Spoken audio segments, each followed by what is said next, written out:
अस्सलाम वालेकुम स्टूडेंट। तो आज की वीडियो के अंदर हम मुश्किल अल्फाज के जमा का नेक्स्ट पार्ट डिस्कस करने वाले हैं। तो आए बगैर वक्त जगह से शुरू करें। पहला लफ्ज़ है सन्नत। तो सन्नत का जो जमा होता है वो आपके पास होता है सना। जो नेक्स्ट है इल्म। इल्म का आपके पास जमा होता है आलाम। जो नेक्स्ट है अजीम। अजीम का आपके पास जमा होता है इज़ाम। जो नेक्स्ट है अकल। अकल का आपके पास जमा होता है अकूल। जो नेक्स्ट है ग़िज़ा। ग़िज़ा का आपके पास जमा होता है ग़िज़ाइया।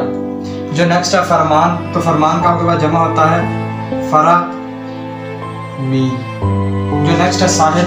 तो साहिल का आपके पास जमा होता है सवाहिल। जो नेक्स्ट है शक्ति।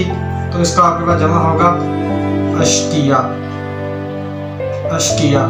सोत। सोत का आपके पास जमा होता है असबात। जो नेक्स्ट है तबीयत। तो तबीयत का आपके पास जमा होता है तिबा।